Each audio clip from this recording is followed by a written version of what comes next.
bonjour frères et sœurs, bon après-midi plutôt, dans cette Californie du Sud qui est très... Il y a beaucoup de vent et il fait froid et il y a le soleil aussi en même temps.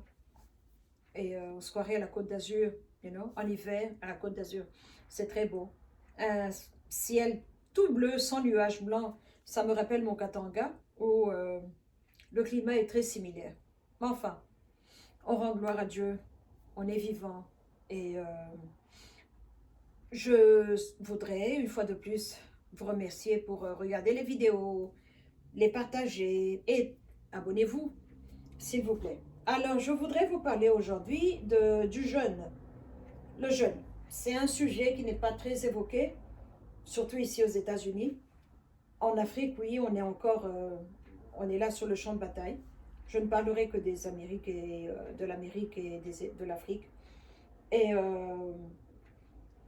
quand le Saint-Esprit est venu me parler il y a 17 ans, le 13 mars 2003, il m'a demandé de jeûner et de dormir par terre. De dormir par terre, je lui ai dit, ok, ça ce n'est pas un problème parce que d'où je viens, quand on perd quelqu'un de la famille, on dort par terre pendant 40 jours, surtout les mamans, les grands-mamans. C'est une façon de pleurer et de faire le deuil. Donc ça, c'était pas un problème pour moi. Alors j'ai accepté de le faire, mais il m'a dit, est-ce que tu peux aussi arrêter la viande? Donc fais 21 jours. J'avais compris que c'était le jeûne de Daniel, 21 jours. Pas de viande, pas de mets luxueux. J'aime beaucoup faire la cuisine. Mais j'ai arrêté ça. Donc je faisais 21 jours, dormant par terre aussi. Et quand je finis, je remonte sur le lit 7 jours. Et je me repose et je retourne encore. Je retourne encore. C'est comme ça que j'ai fait. J'ai fait 2 ans comme ça, je vous assure. Ça a totalement révolutionné ma vie, ma façon de prier, ma façon de voir, de comprendre. Mais le Saint-Esprit ne m'avait pas dit ce que je faisais, parce que je crois que j'allais fuir. S'il m'avait dit au début, c'était quoi? J'allais fuir. C'est bien après que ça m'a tapé dans la tête, je me suis dit, mais bien sûr, c'était le jeûne de Daniel et le jeûne d'Ézéchiel. Ézéchiel, le prophète, a dormi par terre. Il a dormi par terre et du même côté, parce que Dieu lui avait dit, ne tourne pas, reste du même côté. Ça avait à voir avec l'iniquité des enfants d'Israël. Et lui étant prophète, il a payé de cette manière-là. Et donc, le jeûne d'Ézéchiel est un jeûne très difficile. Je vous recommande de commencer 3 jours ou une nuit par terre. Regardez comment vous allez réagir. Parce que pour avoir du succès dans un jeûne, il faut être consistant. Pas faire ça et puis abandonner au milieu et fuir. Donc, faites 24 heures par terre. Et une autre fois 3 jours, back to back. Et puis 7 jours et allez comme ça. Mais ce jeûne-là est efficace. Jeûner est nécessaire pour élever notre esprit et ramener la chair en bas. Parce que quand la chair domine et commande l'esprit et l'âme, ce n'est pas bien. C'est l'esprit d'abord, l'âme et puis le corps. C'est comme ça que ça devrait être.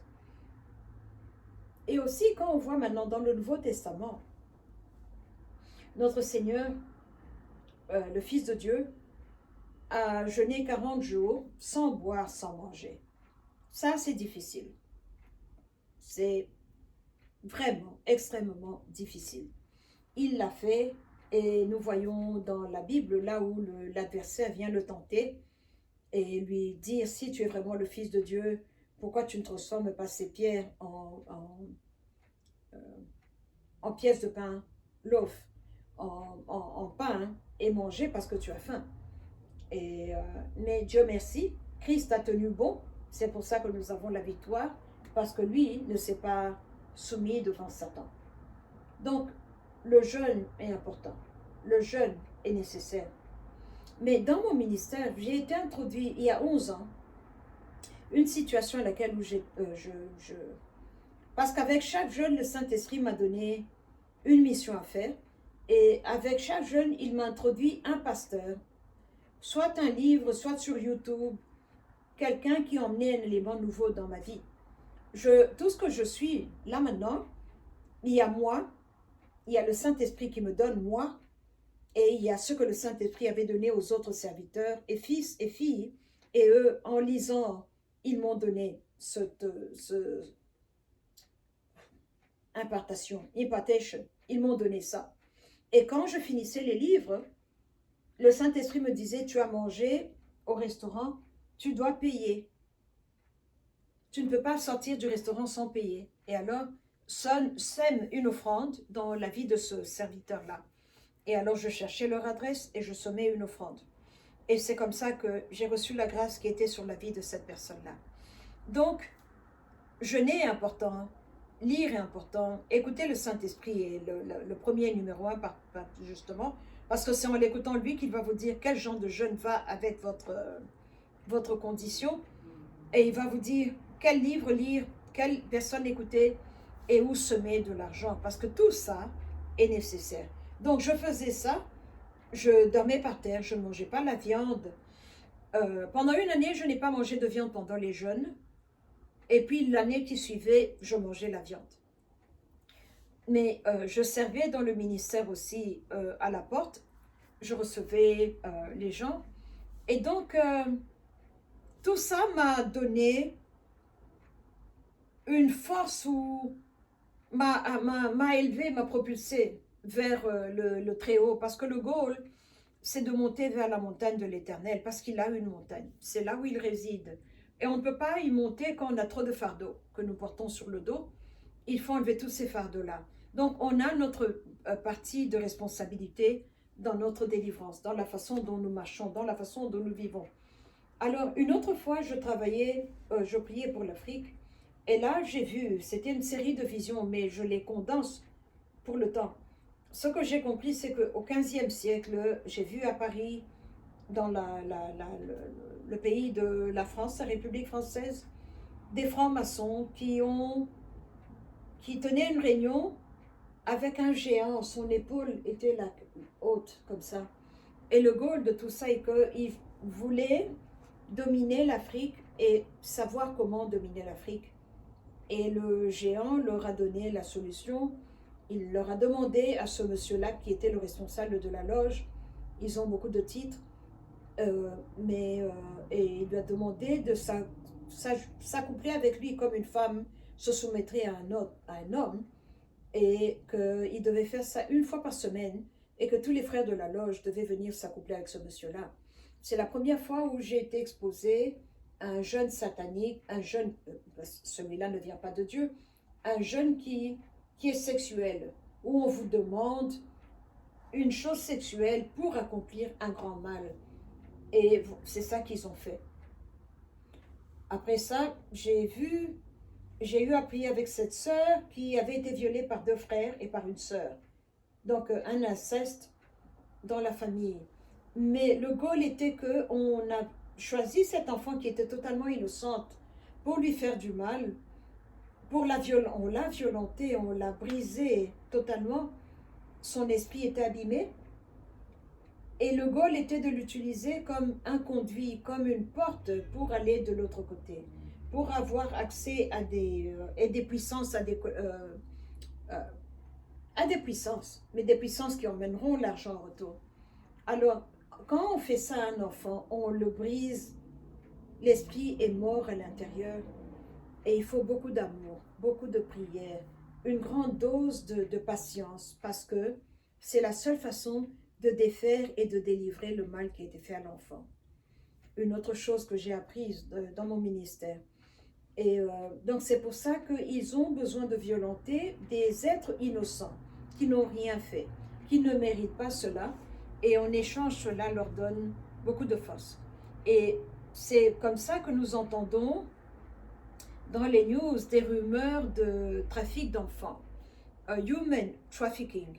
Quand ils font ça, c'est pour vendre, comme je peux vous vendre une voiture ou un camion. On vend un enfant, mais le goal, la finalité, c'est de l'abuser, de le violenter, de le diminuer, de le briser et de le finir. C'est comme quand vous prenez une orange et vous enlevez tout le jus et il n'y a plus de substance qui reste. C'est méchant. Et il y a des êtres humains qui font ça à des petits enfants.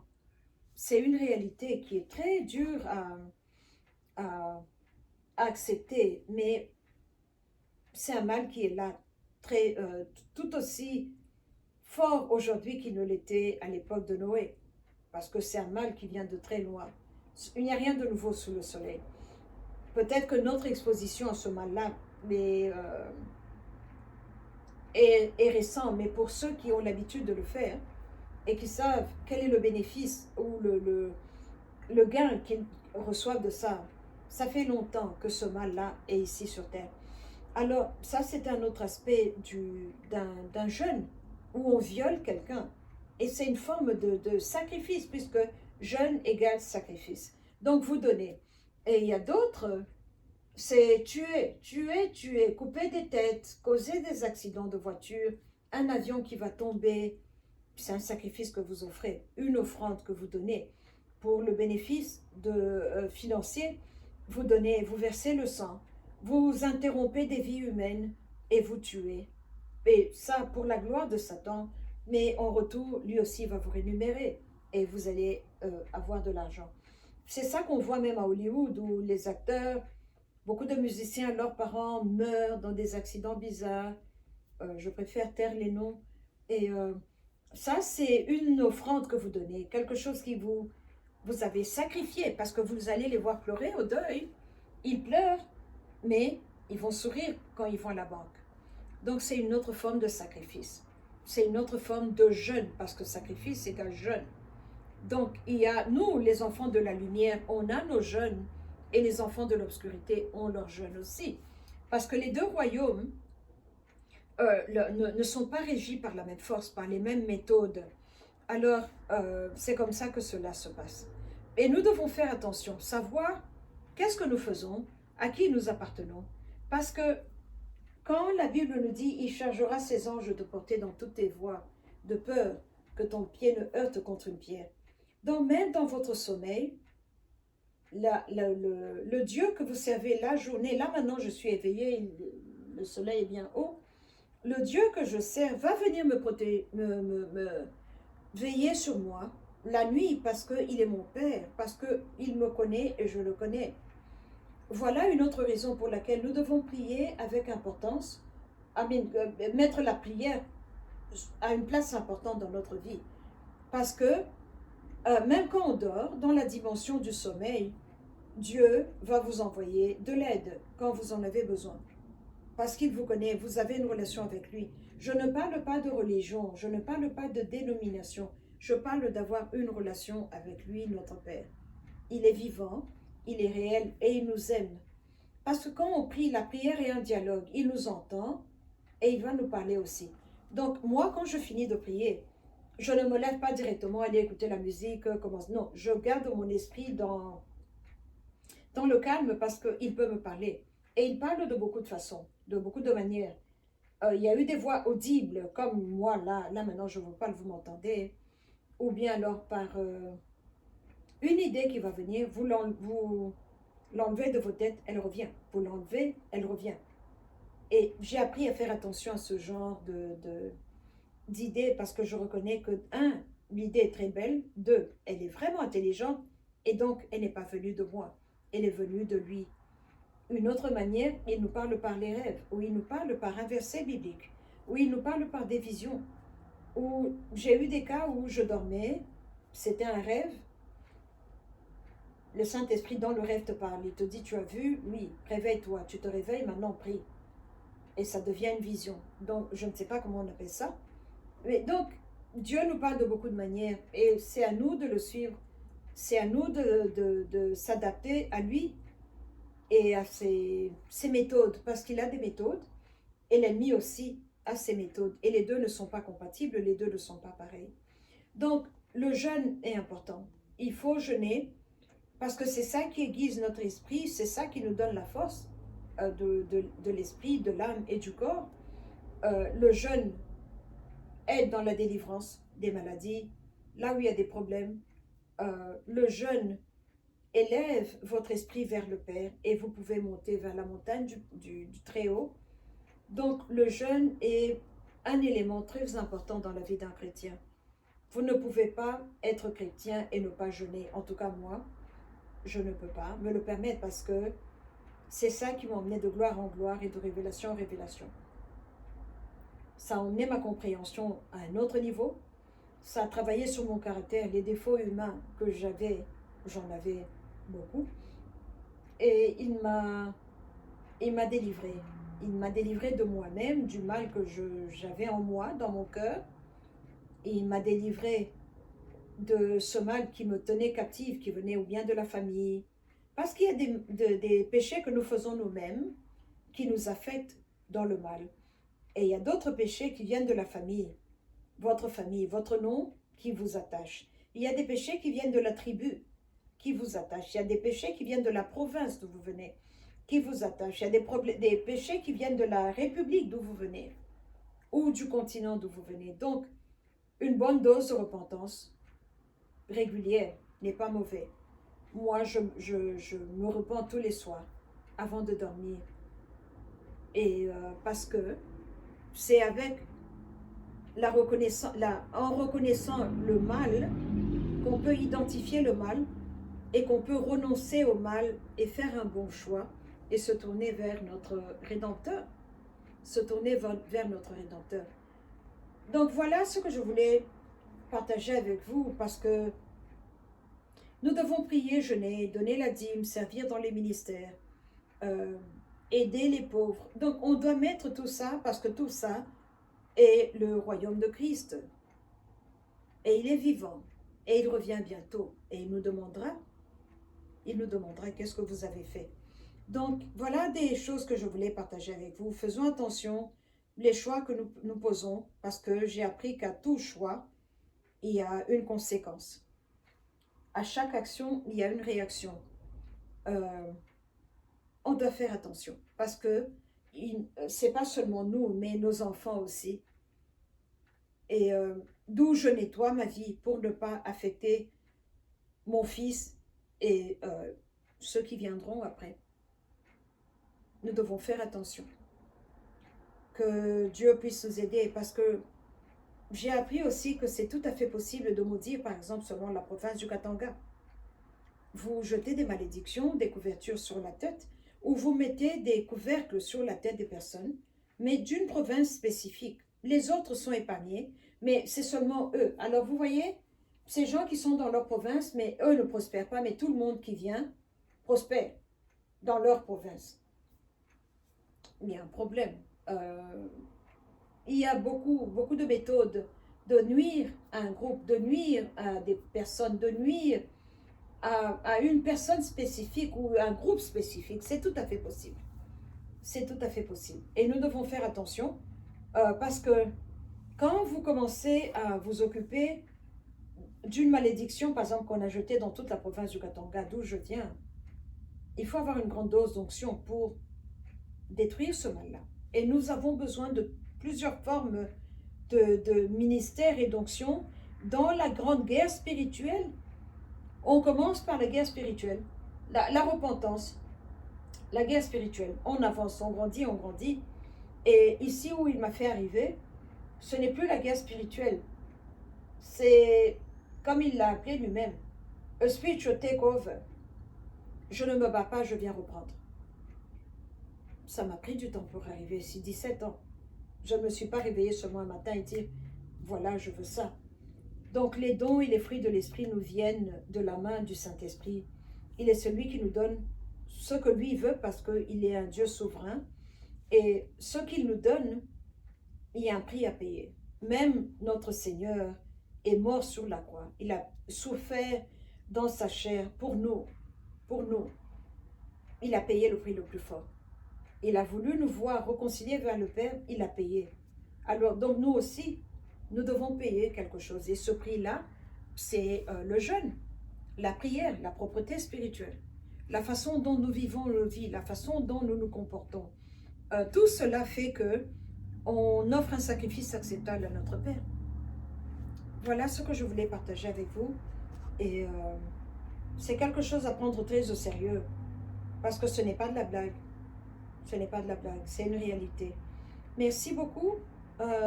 S'il vous plaît, abonnez-vous. Merci pour ceux qui sont abonnés. partagez les vidéos. Merci de les regarder et que la grâce et la miséricorde de notre Père soient avec nous tous. Nous en avons vraiment besoin. Merci beaucoup. Au revoir.